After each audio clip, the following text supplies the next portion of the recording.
Hello again. It's been a much colder day today. With the colder air returning, we've seen a return of some snow here in the Staffordshire moors, but it wasn't just over the high ground where we've seen snow.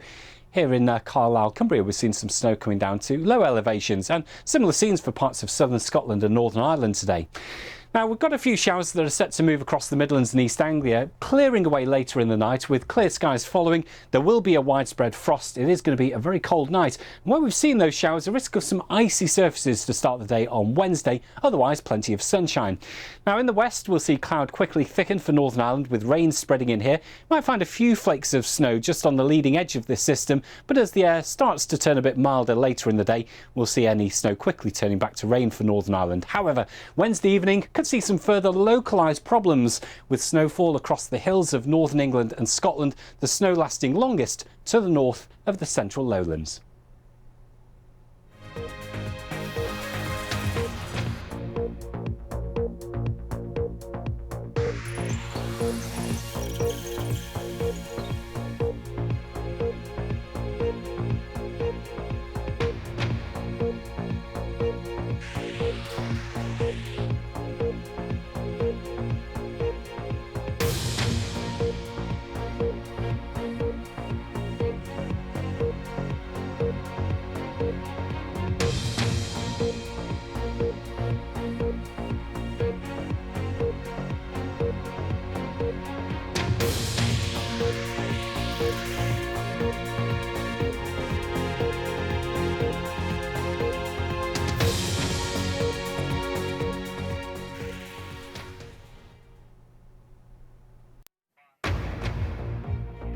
I'm Laura Trevelyan in New York City, and this is BBC World News America.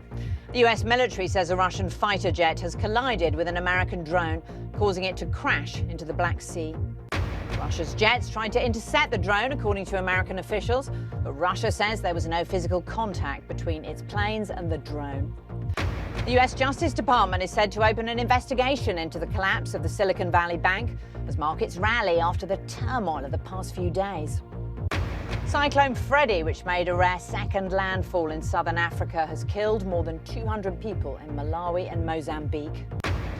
Pakistani opposition leader Imran Khan speaks to the BBC after his supporters clashed with police as they tried to arrest him in his home.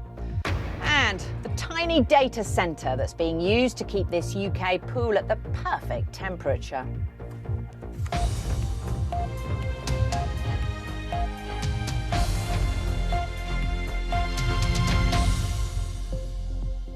Welcome to World News America in the UK, on PBS and around the globe. We begin tonight with the news that an American surveillance drone has crashed in the Black Sea after an incident involving two Russian fighter jets. The US and Russia have given very different accounts of what happened. Here's the US version, given by the Pentagon's press secretary. At approximately 7:03 a.m. Central European Time, one of the Russian Su-27 aircraft struck the propeller of the MQ-9, causing U.S. forces to have to bring the MQ-9 down in international waters. Several times before the collision, the Su-27s dumped fuel on and flew in front of the MQ-9 in a reckless and unprofessional manner. This incident demonstrates a lack of competence in addition to being unsafe and unprofessional. Well, the US has said that Russian intercepts of its aircraft over the Black Sea, which borders Russia, Turkey and Ukraine, among other countries, are not uncommon, but it was the first time one had led to a crash. And Washington has summoned Russia's ambassador to the US for a meeting. Russia's defense ministry, though, has said the Russian fighter jets did not come into contact with the US drone.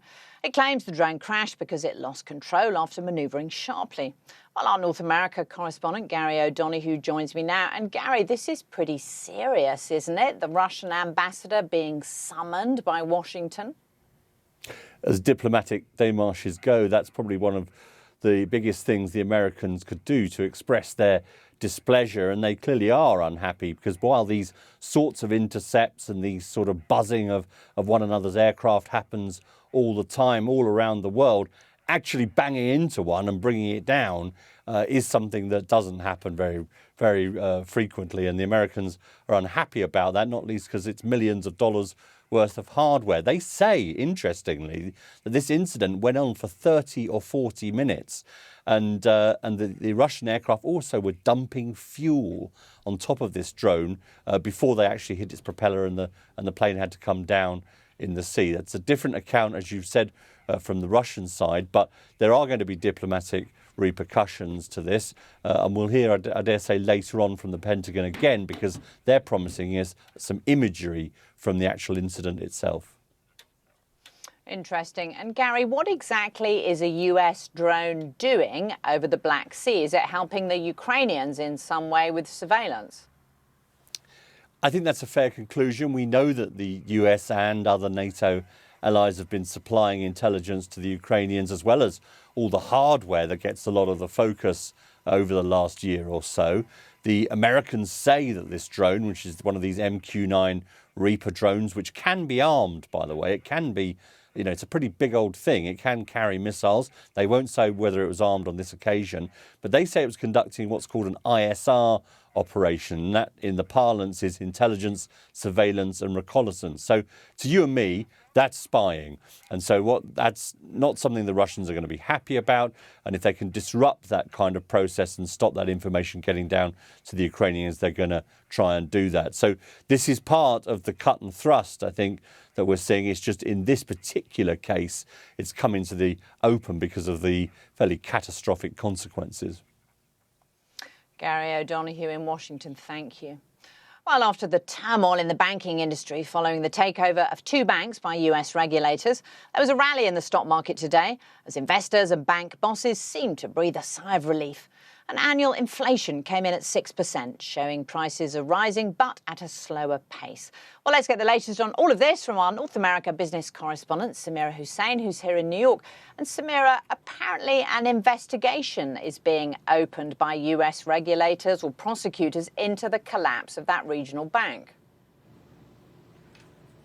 Not just one investigation, Laura. Actually, there's going to be two investigations. One is being handled by the Department of Justice that's going to be looking into exactly what happened. But you also have the SEC. So that's one of the securities regulators here in the United States who are also going to be looking at, well, what exactly led to everything that had happened over the last few days. Confused about what happened? Well, let me explain that to you in a little video.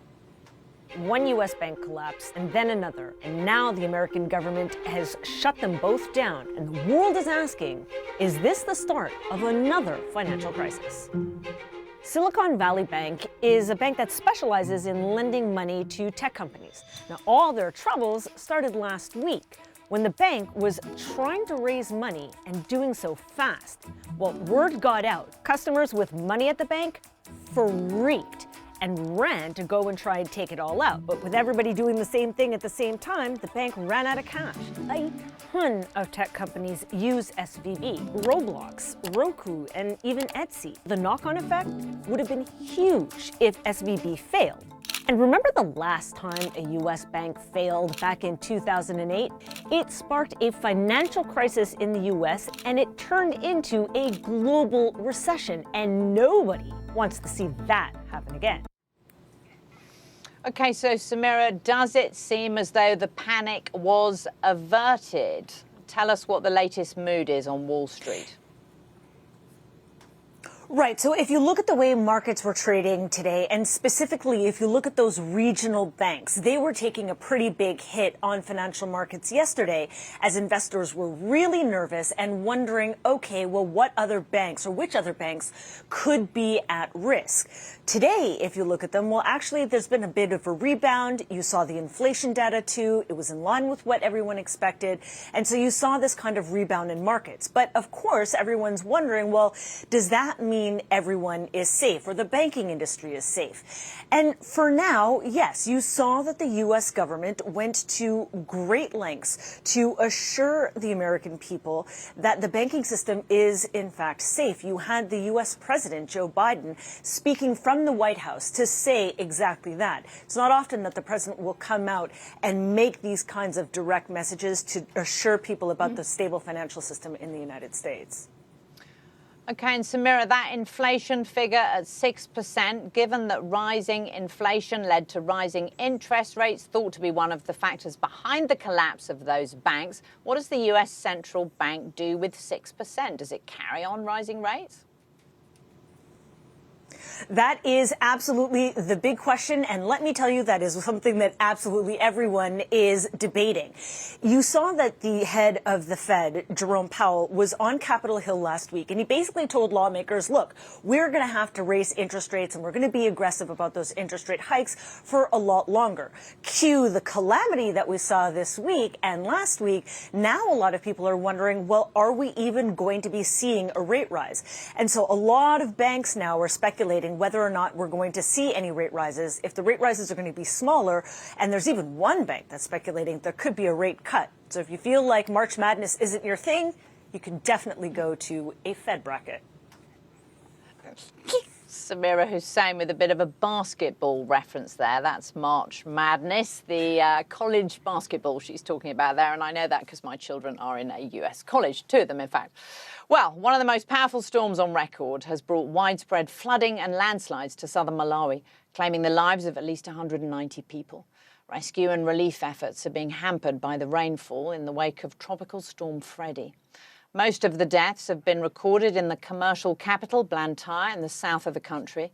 According to the Red Cross, more than 20,000 people have been made homeless. In a very unusual weather pattern, it's the second time in a month that Storm Freddy has struck southern Africa, previously hitting neighbouring Mozambique and Madagascar before reaching Malawi, as the BBC's Shingai Nyoka reports. With each passing day, the extent of Tropical Storm Freddy's devastation in southern Malawi is becoming clearer. The destruction of roads, bridges and lives. About 200 people have been killed, with hundreds more injured, and officials fear the death toll will keep rising as the rain shows no sign of stopping. We hear a voice of a child crying, "Please save me, please save me." Then after opening the door, then we have discovered that we have surrounded with mud around our house. The mud all over, there is a mud. Now a potential humanitarian crisis is unfolding. Malawi's Department of Disaster Management says thousands of households have been displaced. Families have been left finding refuge in camps across affected districts without enough supplies. The Malawi Red Cross told the BBC that they're yet to reach some areas, as poor weather has made it difficult to reach people by land or air. Freddy is the most intense storm in the southern hemisphere. It struck Madagascar and Mozambique twice, but Malawi has suffered the heaviest toll. Authorities gave ample warning to those in low-lying areas, but say some communities fled when it was too late.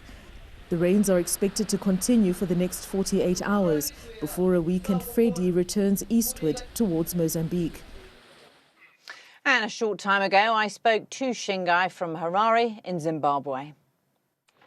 And Shingai, how unusual is it to have a cyclone circle back round and make a second landfall, as Freddy did in this case?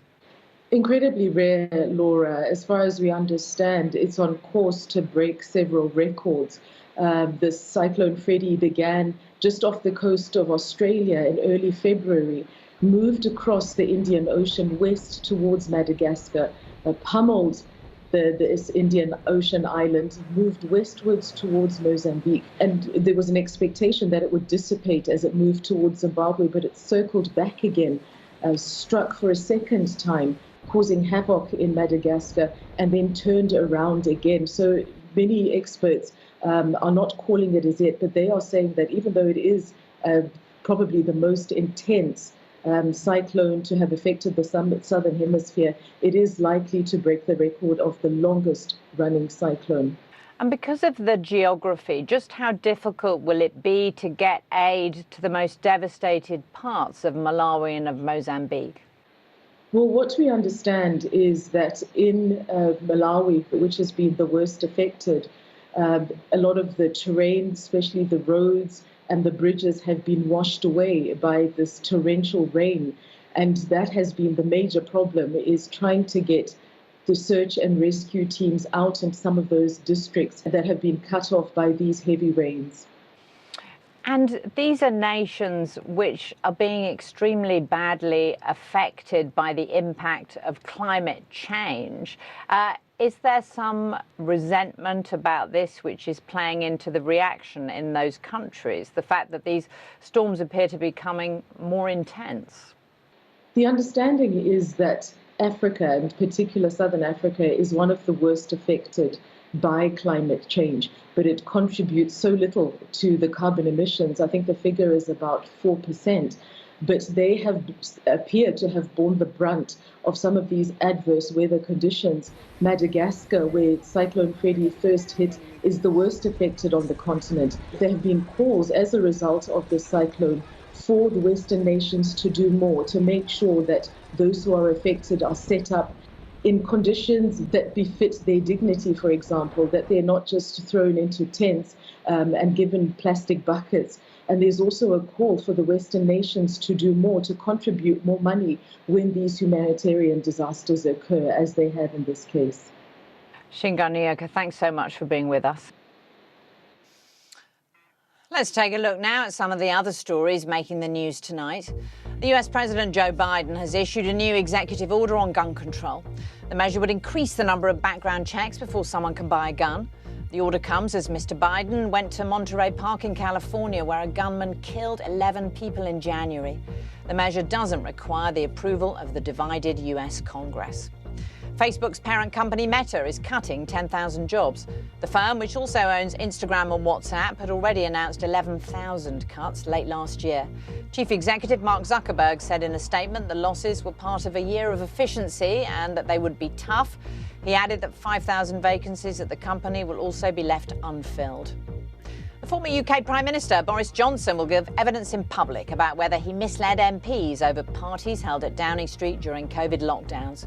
He'll be questioned by a cross-party committee in a televised session on Wednesday. An initial report published earlier this month said Mr. Johnson may have misled Parliament multiple times. He's rejected this, saying he believes the process will vindicate him.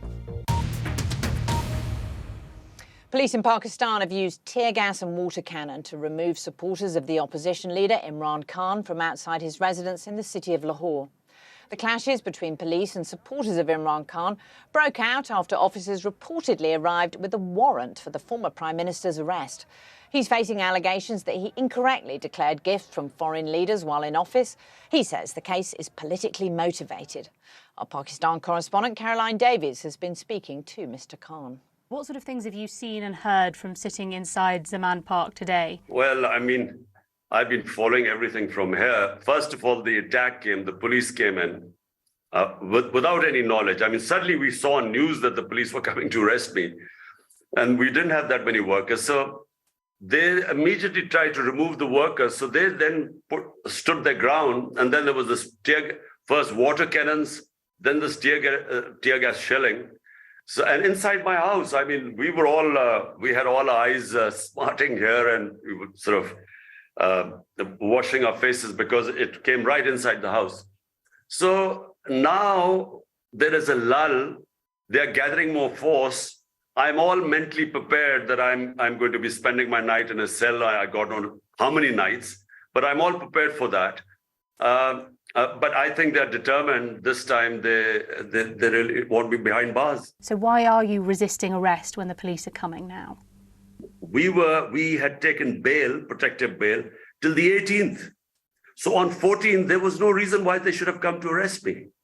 And the worry is that this is all malafide. What I would want in Pakistan is rule of law. And rule of law means simply whoever breaks the law should be punished.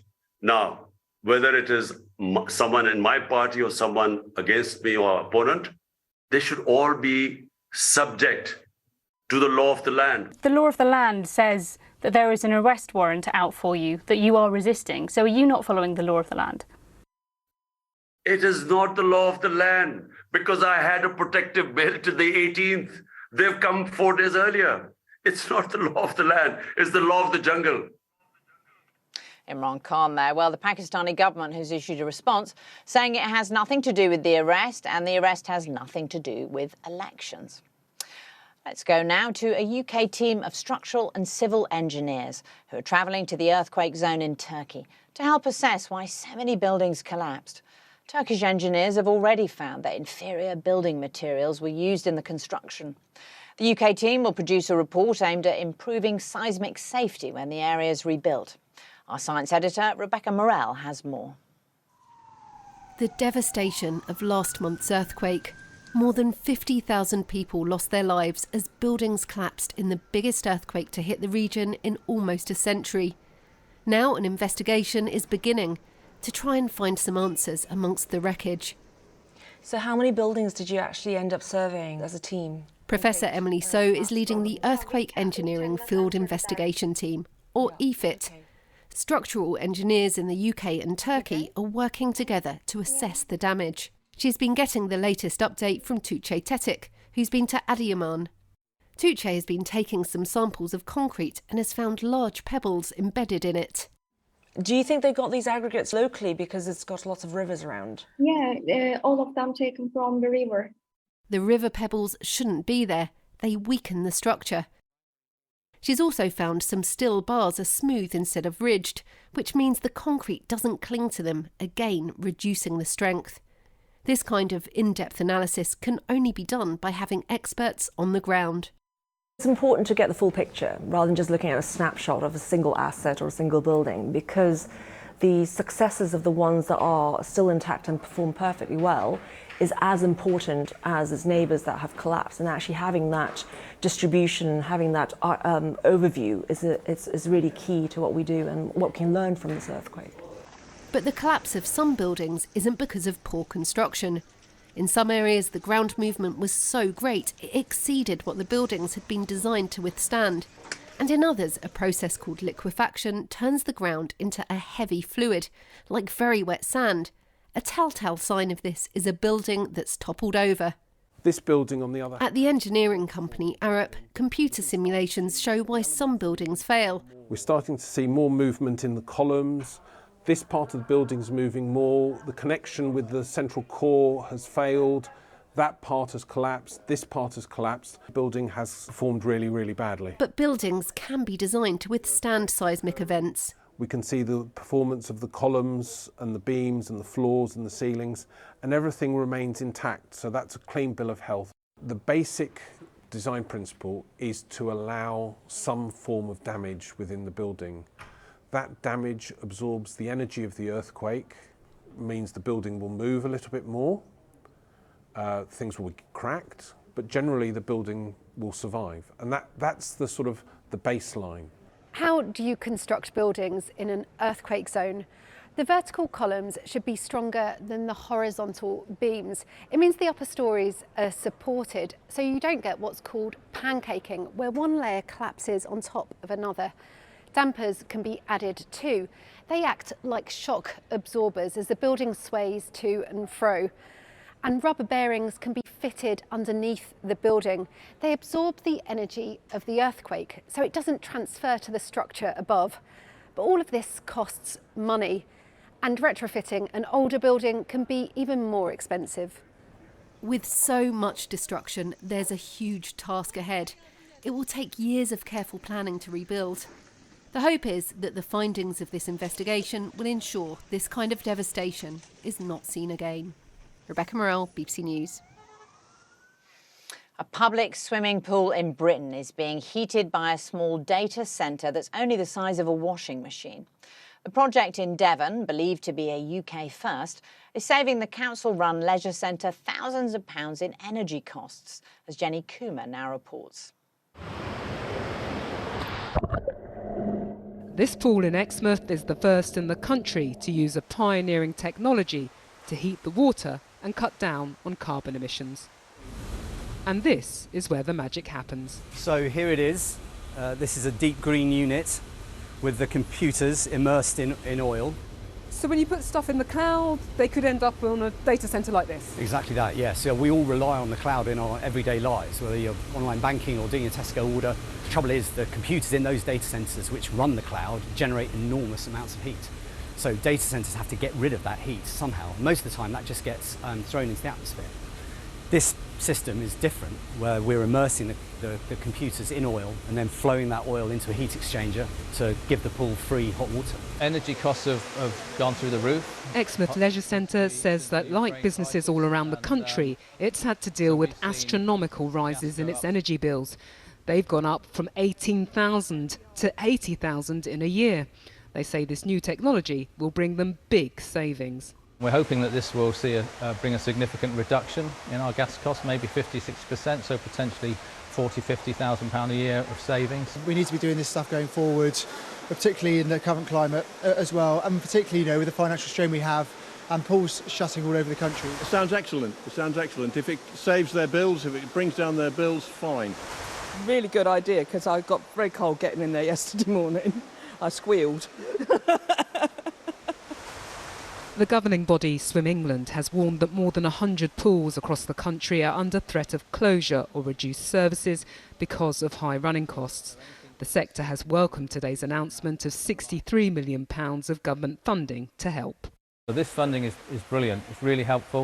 It will allow us to look at investing in additional technology as well as the deep green technology, things such as air source heat pumps, so that we can move away from gas entirely within probably the next year or two. 7 other pools in England have also signed up to the heating scheme used here.